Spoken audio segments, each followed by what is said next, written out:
Utah and Houston. An interesting small line move as of right now in favor of Utah. It opened at 3.5, now down to 2. Utah, of course, coming off of some interesting games. A very, very close loss to Golden State. Felt so bad for you, Jimmy the Bag. They covered the 2.5 spread, but Jimmy the Bag on the official pick on the show took them on money line. They lost by 1, and then they got blown out by Denver. Not blown out, but beat pretty bad by Memphis as a double-digit favorite. And now they're going up against Houston. Tough team. Some people were looking at Houston as the biggest value bet to win the NBA championship this year, but they've lost 2 of 3. What do we think? I guess the New Orleans loss is a little bit forgivable.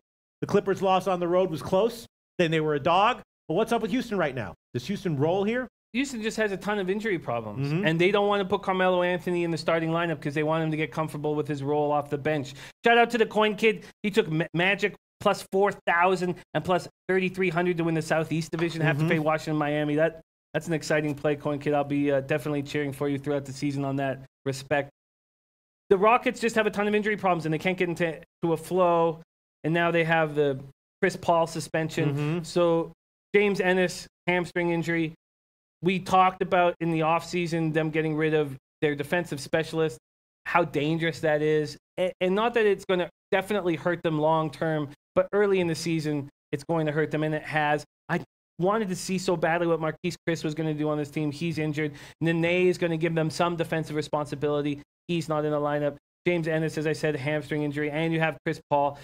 You just have so many injuries in this spot. Bill Butler says no CP3, gimme Jazz. And Kingerell saying Chris and Knight may be back tonight. Brandon Knight, it'll be interesting to see him play. It's been so long. He could be a valuable asset, but very much could. Jazz are coming off an awful 92-84 home loss against the Grizzlies. They shot just 35.4%. This is a healthy group. I love Quinn Snyder as a coach. This is a responsible team. I love the character of this team. And John Ronio saying losing Ariza and Mbah a Moute, a big blow, fade the Rockets against this type of team.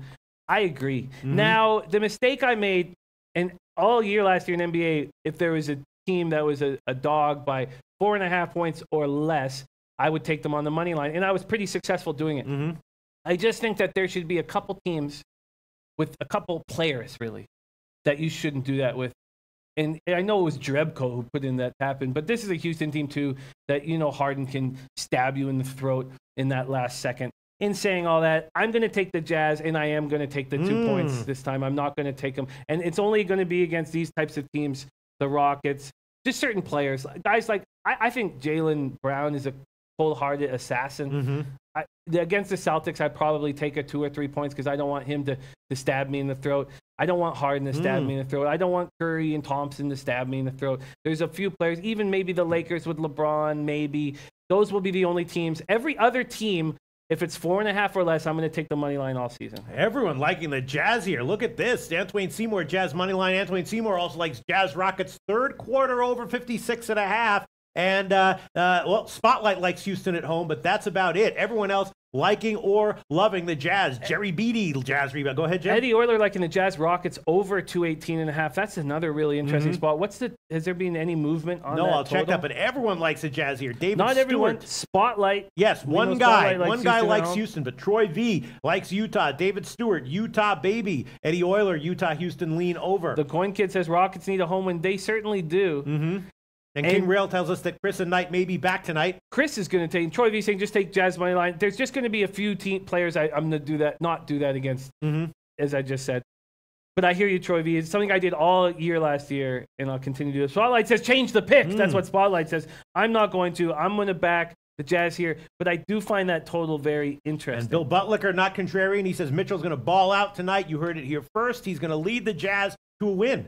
John Ronio saying Jazz will control the boards and defend Capella. That's all they have to do. Even the second unit of the Jazz looks good. Okay. And Elio Rodriguez says, I think after hearing this, I'm off this game completely. Pete, write it down. Okay. Elio Rodriguez says Elio Rodriguez is off of the Utah-Houston game completely. No bet for Elio Rodriguez. Wrote it down, Elio Rodriguez. Okay. And Carlos Luders likes the Utah-Houston over. Antoine Seymour likes Utah-Houston over. Third quarter, 56.5. Carlos Luders likes that over, too. I agree with these guys. I think that, I don't know. I'm curious to see how Snyder's going to approach this game, actually. Maybe I need a little bit more time to think about it. Do the Jazz want to get in a run and gun shoot shot fest? Because we know, remember last year, we went under the idea that when Chris Paul was in the lineup, he controlled the pace. And we would watch Harden and him fight nonstop because Harden wanted it faster. And Chris Paul said, listen, I know what I'm doing here. I'm not sure. Randy Lockhart saying buy the +3. I get it. I'm going to stick. I think this total is very interesting. King Rail says, Hal, I gave unders both halves the Pelicans game, both cash. Good work, King Rail. Thank you so much, King Rail, for coming into the chat and sharing with us all your awesome NBA knowledge every day. Appreciate it so much, King Rail. Very helpful. And watch the King's Court Show every night at 7:30 Eastern Time, right here in SBR Videos. All right. I'm going to jump on the Jazz. That's it. That's the only thing I'm going to take them at this point. I find the total very interesting, and I may make a move on it. Spotlight saying Carter Williams is a sleeper. I agree. I think it's a very shrewd and smart move to move Carter Williams into that starting lineup, replacing James Ennis. I feel like Carmelo Anthony needs to know his place and figure out how to work within it. It's very important that he does it. I think that's a real smart move. All right, so you want Utah plus the points or money line? Plus the points. +2 -106. The money line, interestingly, is +112. So that's kind of interesting. But we can give you the Pinnacle line +2 -106 if you want that one. Hey guys, thanks for tuning in to our channel. Now, we've put a lot of work into producing all these free videos, so please help us out and keep all our content free for you forever by simply liking, sharing, commenting, and subscribing. Now, not to mention, a visit to our industry-leading website will warm the hearts of all our SBR employees, especially myself. Now, the links are over there to the left, so do check those out. Thanks for watching.